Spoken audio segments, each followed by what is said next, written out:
안녕하십니까 더배용현 여러분.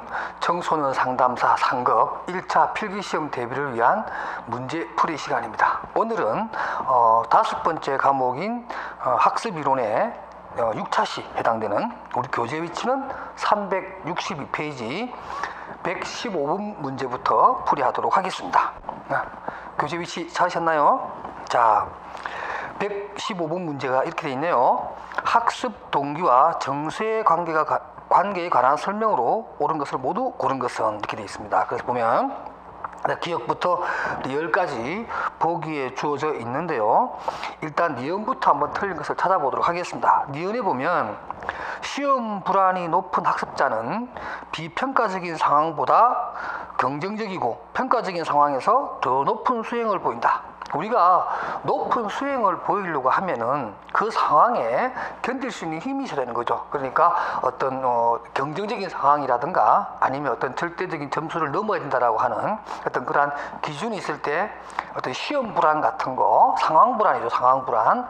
이런 것들을 극복할 수 있어야만이 높은 수행 능력을 보여주는데, 지금 이 보기 있는 것처럼 시험 자체, 사회 불안이라고 하는 일반적인 시험 불안이라고 하는 일반적인 지금 그 불안을 안고 있어요. 근데 이 불안을 안고 있는 사람이 불안을 안고 있다는 얘기는 이것은 일반적으로 뭐 경쟁적 상황에서 시험 자체가 원래 경쟁적인 거니까 그러한 경쟁적인 분위기 속에서 그 중압감을 못 이기는 친구가 그러한 평가적인 상황에서 높은 수행을 올린다. 뭐 높은 그 수행력을 보인다라고 하는 것은 기대하기가 좀 어렵다는 얘기죠. 그래서 지금 그 보기에 니은이 옳지 않고요. 나머지 기억과 디귿 니을 보면 기억 보십시다. 과제를 학습하는 동안 정서 과정과 동기 과정은 상호작용을 통해 학습자의 인지와 행동에 영향을 미친다. 그러니까 정서 과정과 인지 과정이 잘 복합적으로 통합적으로 작용을 해서 그러한 결과를 가져온다.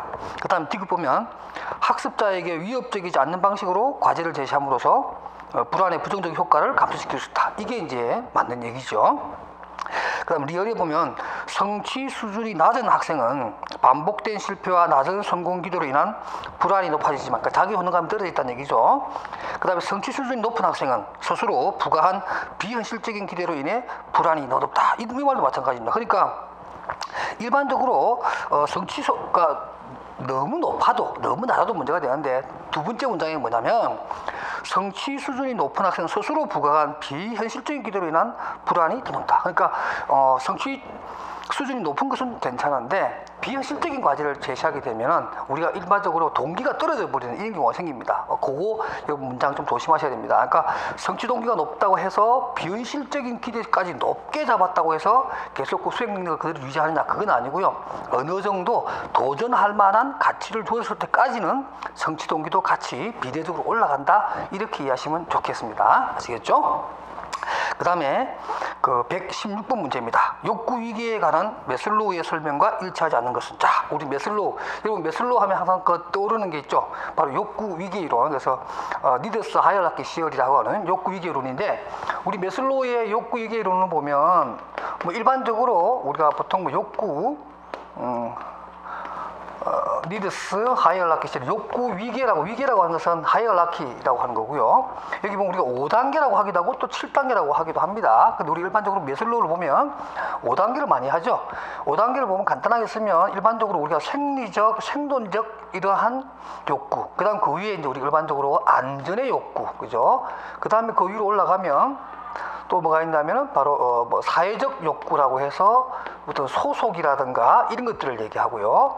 그 다음에 요 바로 위에는 뭐냐면 보통 존중, 자존감 같은 거죠. 존중의 욕구. 그 다음에 5번 최고 마지막에 이제 자아실현, 이렇게 우리가 5단계로 얘기합니다. 물론 뭐 7단계로 얘기할 때는 이 존중과 자아실현 요 사이에 두 개가 있습니다. 바로 이제 4-1로는 뭐가 있냐면은 바로 인지적 어떤 지식에 대한, 알에 대한 욕구, 이런 것도 있고, 그 다음에 4-2로 올라가게 되면 바로 이제 자아실현 바로 밑에는 그 심미적 욕구죠. 그러니까 어떤 그 예술적 감각이라든가 신미안을 갖고 싶은, 그리고 마지막 물론 자아실현, 이렇게 해서 우리가 7단계 나누기도 합니다. 그런데 여기서 보면 우리가 1단계 생리적 욕구부터 존중의 욕구까지는 일반적으로 여기서 뭐라 그러냐면 기본 욕구라 그래요. 기본 욕구 이렇게 얘기를 하고, 때로는 또 어떤 책에 보면은 뭐 그 결핍 욕구라고 합니다. 결핍이 되면 안 되는, 그죠? 결핍 욕구 이렇게 얘기하고, 그 다음에 이게 자아 실현과 관련된 부분과 뭐 심미 인지적,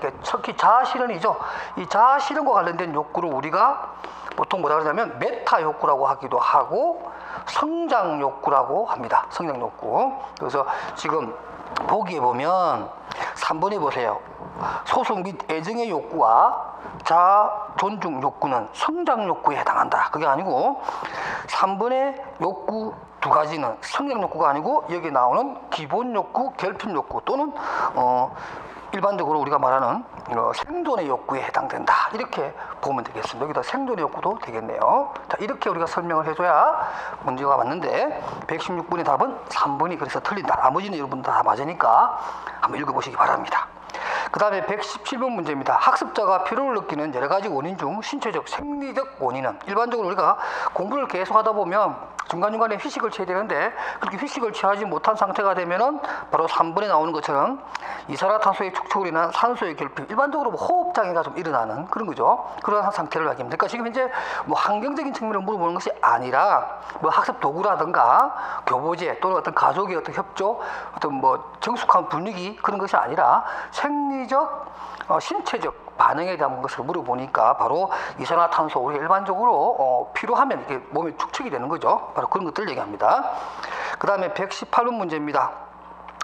욕구와 반응의 관계를 정의한 학자로서 우리가 헐이라고 하는 헐, HUL이라고 하는 헐이라고 하는 학자가 있는데 이분이 이론 중에 하나가 바로 뭐냐면 추동 감소 이론입니다. 그러니까 어떤 욕구가 강력하게 촉구되다가 그것이 충족이 되면 이제 하나하나 이제 욕구가 감소해 나간다. 그러니까 추동이라고 하는 것은 욕구가 이렇게 발동한다는 얘기죠. 근데 감소 이론이라고 했으니까 점점점 어떤 행위, 어떤 대처를 하고 난 다음부터 그 어떤 추동의 강도가 점점점 약해지는 것을 갖다가 우리가 추동 감소 이론이라고 합니다. 그 내용에 보면 박스 안에 있는 것처럼 욕구, 특히 막 식욕, 수면욕 이런 것들이 굉장히 강하죠. 그러면서 식욕이라고 하는 것은 배고픔이라고 하는 어떤 추동을 일으키게 하고, 또 졸음이 오는 이러한 수면욕은 그야말로 사람에게 자고자 하는 수면욕에 대한 욕구를 막 불러일으킵니다. 그러다가 배고프니까 밥을 먹게 되면 그 욕구는 감소가 될 것이고, 잠이 올 때 잠 재워주면 그 수면욕은 줄어들겠죠. 바로 이러한 욕구가 조금씩 이렇게 추동적 욕구가 감소된다 하는 이론, 바로 헐의 이론입니다. 우리 교재 329페이지에 46번 문제 우리가 풀어본 기억 혹시 여러분 한번 찾아보시기 바랍니다. 그 다음에 119번 문제입니다. 크레이크와 로카르트, 우리가 일반적으로 그 처리 수준 모형이라 그래서 일반적으로 이중 모형이냐 아니면 정보 처리 수준이냐 이렇게 구분하면서 349페이지에 우리가 91번 문제를 보면 좀 자세히 풀어봤습니다. 지금 이 문제는 크레이크와 로카르트의 정보 처리 수준에 관한 모형을 설명한 것인데, 그 3번에 보기 보면 표충 처리가 심층 처리만큼 중요하다는 것을 강조한다. 지금 이 크레이크의 모형은, 정보 처리 수준 모형은 표충이 아니고 말 그대로 심층 처리입니다. 그러니까 표충이라는 말 자체 사용하지 않아요. 그러니까 심층 처리를 굉장히 중시하고 순서를 중시하지 않고 처리의 어떤 질적 내용을 강조하는 모형이다. 이렇게 우리가 알고 있는 거잖아요. 그래서 119번에 보기 3번의 문제. 그러니까 심층 처리도, 그러니까 표충 처리가 심층 처리만큼 중요하다는 것을 강조하는 것이 아니라 심층 처리를 훨씬 더 강조한다. 이렇게 여러분들이 알아두시면 좋겠습니다. 그 다음 120번 문제입니다. 이 문제 역시 우리 교재 346페이지 83번 문제에서 풀어봤던 문제입니다. 유사한 건데요. 거기 보면 우리가 수행 목표 지향성보다 숙달 목표 지향성이 강한 학습자의 특성으로 옳은 것. 그래서 보통 숙달 목표 지향성의 학습자가 일반적으로 아주 자기 주도적인 학습을 유지할 뿐만 아니라 새롭고 과제 중심에 또 도전적인 그런 과제를 받았을 때 훨씬 더 학습에 대한 만족감과 스스로 학습하려고 하는 자기 조절 또는 뭐 자기 주도 학습 이런 것에 훨씬 더 능하다 이렇게 설명을 하죠. 그러니까 그 120번의 보기 4번처럼 새롭고 도전적인 과제를 학습할 때 더 큰 만족을 느낀다 이렇게 얘기할 수 있겠고, 나머지 지문들은 수행 목표 지향성이라고 해서 타인과의 관계에서 우세 내지 타인과의 관계에서 우월한 것을 확인하려고 하는 조금은 수준이 낮은 그런 학습자의 태도를 보인다 이렇게 우리가 설명이 가능하겠죠.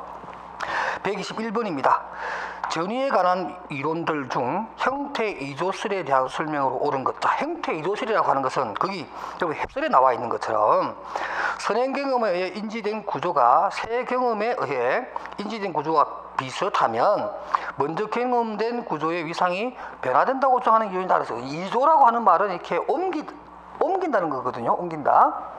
그래서 거기 보면 5분에 보면 그런 얘기가 나오는 거예요. 그 조금 해설한 것처럼 선행 경험이 후행 경험의 내용과 비슷하다고 하면 바로 먼저 경험된 내용들의 어떤 구조와 위상이 변한다라고 하는 것도 있고, 그러니까 역으로도 이조가 되고 또 뒤로도 이조가 된다. 그 어떤 뭐 전이 같은 게 되는 거죠. 이조라는 말이 옮긴다는 뜻이잖아요, 그죠? 이조라고 하는 말이 전이라는 말하고도 유사하게 쓸 수가 있습니다. 바로 그런 내용을 설명한 것이고, 그래서 보면 5분에 보면 전체 형태 또는 형태와 형태 사이의 관계를 이야기하기 위한 이론으로서 통찰학습 및 발견학습과 관련된다. 그런 거죠. 내가 선행의 경험이 살아있을 때 그 후에 어떤 경험하고 유사할 때 이거 옛날에 해봤는데 이런 거 있잖아요, 그죠? 이거 옛날에 내가 한번 경험해봤어 라도 이런 통찰, 아하가 일어날 수도 있겠고, 그 다음에 발견학습, 유사점을 찾아내서 좀 더 학습에 어떤 효과를 더 보는 이러한 것들이 다 형태 이조술과 관련된 그런 내용이라서 5분이 설명이 가장 적합하다 이렇게 볼 수가 있겠습니다. 그 다음 122번 문제입니다. 마이켄바움의 자기조절 행동을 향상시키는 단계가 순서대로 바르게 나열한 것은, 이게 자기조절 학습에 해당되는 내용이고요. 역시 우리 교재 345페이지에 81번 문제에도 그 내용을 담고 있는데, 이번 기회에 122번에 나오는 마이켄바움의 자기조절 행동의 순서, 기억부터 미형까지 답이 1번이니까 순서대로 인지적 모델링부터 시작해서 마지막 내면적 자기 안내까지 이것을 텍스트로 해서 그냥 아예 암기를 좀 해주십시기 바랍니다. 그 다음에 123번입니다.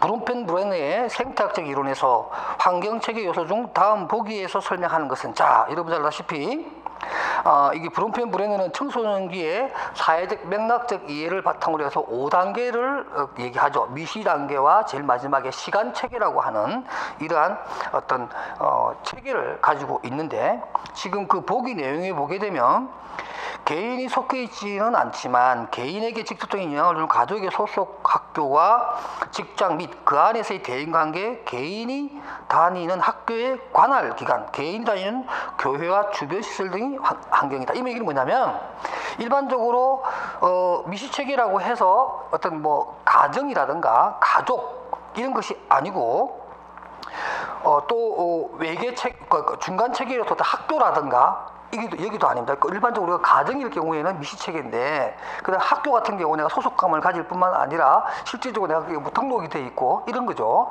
그런데 그게 아니고 일단은 개인이 속해져 있지 않다 그랬으니까 외부 체계죠. 그렇죠? 그래서 지금 현재 자기가 다니는 학교를 관할하는 무슨 교육부라든가 교육기관이라든가 뭐 이런 거예요. 그러니까 여기서 말하는 그 네오 박스 안에 들어가 있는 것은 브롬펜 브랜드가 말하는 세 번째 단계에 속하는 외부 체계에 대한 내용을 설명한 것입니다. 그 다음에 124번입니다. 비고츠키의 관점에서 본 공동조절 학습. 우리가 앞에 얘기했던 한 장 넘기시면 조금 전에 우리가 얘기했던 마이켄바움의 자기조절 학습하고 비슷한 겁니다. 그런데 공동조절 학습이라고 하는 것은 뭐냐면 바로 청소년과 그 지역 사회 또는 어떤 성인들의, 그러니까 그 청소년에게 영향을 주는 어떤 성인들과의 관계, 둘이 협동으로 한다는 의미에서 공동조절 학습에 관한 설명으로 옳지 않는 것. 그래서 비고츠키는 성인이 아동의 학습에 도움을 줘야 된다는 거죠. 그래서 여러분들 그 보기 heb설해 보게 되면 그 성인의 도움이 일반적으로 스캐폴딩이라고 해서 스캐폴딩이라고 해서 우리가 빨판 있죠. 비계, 그러니까 밟고 올라서는 우리가 어떤 건물을 짓거나 공사를 할 때 밟고 올라가는 발판 같은 거죠. 이러한 발판의 역할을 누가 해줘야 된다? 바로 승인들이 좀 해줘야 된다는 거죠. 그 청소년이 나름대로 어떤 자기 역량으로 그 상황을 좀 더 학습에 좀 수월하게 할 수 있도록 승인이 좀 도와주는 이러한 발판의 역할을 해줘야 된다, 이렇게 설명을 하면서 공동조절학습이니까 같이 해야 된다, 이런 얘기를 설명하는 거죠. 그래서 그 내용을 124번에는 4번이 그 내용을 설명해 놨습니다. 그래서 맞는 얘기고요. 근데 4번에 보게 되면 이렇게 났어요. 옳지 않는 거 찾는 거네요. 죄송합니다. 승인의 도움은 스캐폴딩이라고 하는 이러한 빨판은 학습 초기부터 끝까지 같은 강도로 실시된다, 그건 아니에요. 학생이 자기 스스로 잘할 수 있으면 또 그 청소년이 하도록 또 어떤 자기주도 학습하도록 허용해주고, 조금 힘들다 그러면 그야말로 발판의 힘으로서 좀 더 지원을 좀 많이 해주고, 그래서 좀 조절을 해야겠죠. 일정한 강도로 계속 유지되는 것은 아니다. 필요에 따라서는 강하게, 또 필요에 따라서는 조금은 자기주도 학습할 수 있도록 좀 이렇게 허용하는, 이런 것을 얘기하겠죠. 그 다음 125번입니다. 다음 중 비고치기가 제안한 제3세대 활동 이론의 5가지 원칙에 해당하지 않는 것. 상당히 문제가 어려운데, 자, 여러분들 거기 나오는 활동 이론이라고 하는 거, 액티비티 시어리라고 하는 건데요. 활동 이론입니다. 이 활동 이론이라고 하는 것은 좀 더 설명을 하면은 어떤 인간의 활동 체계에 대한 구조적인 접근을 통해서 학습이라고 하는 것이, 인간의 학원, 이 학습이라고 하는 것이 어떤 집단적 속성에 어떻게 투영되고, 또 집단적인 어떤 상황 속에 지식이라고 하는 것이 어떠한 의미를 갖고 있느냐, 또 어떤 역할을 하느냐, 뭐 이러한 것들에 대한 이론으로서 활동 이론이라고 합니다. 그래서 그 보기에 나오는 비고츠키는 사실 활동 이론의 1세대에 속합니다. 그런데 이제 3세대에게 제안하기를 이렇게 5가지를 제안합니다. 우리 교재에 있는 거 그대로 여러분 좀 외워주시기 바랍니다. 5개가 뭐냐면 1번에 나오는 활동체계의 확장적 전환, 그 다음 2번째가 활동체계의 다양한 목소리, 그 다음 3번의 역사성을 따지고요. 그 다음 4번의 변화와 발전의 원천으로서의 모순, 요까지가 4가지고, 나머지 1개의 원칙이 뭐냐면 바로 그 해설에 나오는 나머지 하나는 다른 활동 체계와 네트워크 속에 있는 하나의 집합적 인공물과 객체 지향적 활동 체계와의 매개에 의한 이러한 활동 체계를 강조하면서 제1이라고 하는 말은 제일 중요하게 생각하는 거죠. 그래서 일반적으로 이 비고츠키는 바로 하나의 집합적 인공물과 객체 지향적 활동 체계를 가장 제1의 중요한 분석 단위라고 설명을 하면서, 지금 제가 얘기해드렸던 이 5개가 바로 제3세대 활동 이론에서 중시해야 될 5개의 원칙이라고 비고츠키가 얘기했다, 이렇게 여러분들이 알아두셨으면 좋겠습니다. 그 다음 126번 문제입니다. 자, 보기의 내용은 바로 메타인지라고 하는, 초인지라고 하는 것에 대한 개념의 설명입니다. 그래서 그 내용에 보면 이 초인지라고 하는 것은 학습 등 여러 가지 인지 활동에 대한 학습자의 의식적이고 의도적인 통제로서 학습자 자신의 인지에 대한 지식, 즉 내 현재 학습 상태와 지적 수준을 파악할 줄 아는 것을 말함으로써 굉장히 자기 주도적인 뿐만 아니라 분석적이면서 계획을 세우고 자기 스스로 자기 조절 학습 내지는 자기 주도 학습이 가능한 그러한 인지적 차원을 우리가 메타인지라고 합니다. 꼭 기억해 두시기 바랍니다. 그 다음에 127번입니다. 보기에 설명한 학습법은 학습 과제를 여러 파트로 나눈다. 뭐 문제 속에 답이 있네요. 분수법입니다. 그 다음에 128번입니다. 다음 중 효과적인 학습을 위해 필요한 학습의 순서로 옳은 것. 자, 3번입니다. 개관, 질문, 읽기, 숙고, 암송, 복습. 이건 제가 설명하지 않을게요. 요건 그대로 여러분들이 외워두시는 게 좋겠습니다. 그 다음에 129번의 초인지. 제가 조금 전에 설명해드렸던 내용입니다. 초인지에 대한 가장 정확한 또 개념은 4번에 나옵니다. 과제 수행에 어려움이 있을 때 자신의 전략을 점검한다. 아주 좋은 얘기로 잘 정리가 되어 있네요. 초인지, 상위인지 또는 메타인지라고 한다. 이까지 여러분 알아두시기 바랍니다. 그 다음에 130번의 문제는 이러한 메타인지가 좀 더 잘 작동하기 위한 세부적인 차원의 내용들을 보면 계획을 한다든가 점검을 자기 모니터링, 셀프 모니터링을 한다든가 4번에 수정하게 한다든가 5번 평가하게 한다든가 이러한 특징을 통해서 메타인지가 완성이 된다. 또 메타인지의 어떤 질적인 담보를 한다. 이렇게 보게 되는데 단순한 저장하기는 여기에 포함되지 않습니다. 그 그 다음 131번입니다. 간의 학습 위계 중 둘 이상의 유사한 대상 가운데 차이점을 찾아내는 능력을 학습하는 것은 다 둘 이상이니까 여러 개를 차이점을 찾아낸다. 다시 말해서 구분점을 찾아낸다. 변별한다 뜻이죠. 그러니까 여러 개의 차이점을 변별점을 찾아내는 학습을 다변별 학습이라고 하는 내용입니다. 그래서 그 해설에 나와 있는 간의 학습 위계 총 8단계로 이루어져 있는데요. 신호 학습부터 시작해서 제일 마지막 문제 해결 학습까지 제가 해설에 담아놨습니다. 텍스트로 여러분들이 좀 공부를 해주시기 바랍니다. 그 다음에 132번 문제입니다. 다음 중 베이터슨이 주장한 학습의 세 수준에 해당하는 것끼리 묶인 것은, 역시 여러분들 뭐 기본 골격수에 없는 문제라 좀 당혹스러울 수 있는데요. 여러분에게 이 문제를 맞춰달라는 것이 아니라 이 문제를 통해서 새로운 지식을 좀 더 확장을 합시다. 베이터슨의 학습 세 가지 수준은 그 해설에 나와 있는 것처럼 조건화라고 하는 것이 있습니다. 주어진 환경에서 자신의 의견을 획득하는 것. 그 다음에 또 상황의 맥락 속에 깊숙이 박혀있는 행동 패턴 또는 잠재적 교육 과정에 대한 학습이라든가, 마지막으로 폭넓은 해결책 맥락 구성으로서의 집합적 노력에 관한 내용들, 이렇게 세 가지가 학습의 세 수준이다. 이번 참에 여러분들 좀 알아두시기 바랍니다. 그 다음에 133번 문제입니다. 다음 중 아동의 주의력 결핍 및 산만한 행동에 가장 직접적인 원인이 되는 호르몬은, 자, 그냥 외워두십시오. 보통 일반적으로 그 산만한 행동 내지는 주의력 결핍, 우리가 뭐 ADHD를 생각할 수가 있겠죠. 이와 관련된 호르몬은 바로 도파민이라고 하는 겁니다. 사실 도파민이라는 것은 굉장히 중요하죠. 인간의 어떤 동기라든가 쾌락과 관련된 또는 인지에 영향을 주는 그러한 호르몬으로서 굉장히 중요한 것인데, 이게 지나치게 되면 정신분열증, 우리가 일반적으로 뭐 조현증이라고 하는 이런 것을 불러오게 할 수도 있고, 또 너무 낮으면 파킨슨병이라든가 운동장애 내지는, 그러니까 너무 이렇게 액티비티한 부분이 좀 떨어진다는 얘기죠. 그래서 도파민이라고 하는 이 호르몬이 이러한 부분에 작용을 한다. 이렇게 알아두셨으면 좋겠습니다. 그 다음에 이제 134번 문제, 우리가 이제 학습 이론에서 제일 마지막으로 풀어보는 문제인데요. 이런 겁니다. 다음 중 학습의 전이를 촉진하기 위한 기억의 과정이 바르게 나열된 것은, 해가지고 답은 2번 귀명, 파지, 재생, 재인, 기억입니다. 자, 귀명이라고 하는 것은 여러분 말이죠. 자, 어려운 한자말인데, 이런 거예요. 귀명은 이렇게 기록할 기자에다가 그 다음에 세금자에 이름명을 쓰는 겁니다. 귀명이라는 거, 우리가 뭐 이렇게 귀명하다, 뭐 서류를 쓰고 난 다음에 내가 서명하는 걸 귀명이라고 하기도 하지만, 여기서 말하는 경험이라는 건 뭐냐면 새로운 경험을 머릿속에 우선적으로 기억하는 것을 귀명이라고 합니다. 새겨 넣는 거죠. 그래서 내가 학습이라든가 경험을 통해서 새롭게 알게 된 어떤 사실 또는 경험을 자신의 기억 속에 우선 머릿속에 담아 놓는 것을 귀명이라고 합니다. 그러니까 제일 먼저 해야 되겠죠. 우리가 어떤 경험을 했을 때 제일 먼저 저거 내 좀 기억했다가 다음에 써먹어야지, 이런 거 있잖아요. 그죠? 그걸 귀명이라고 합니다. 그 다음 이제 파지,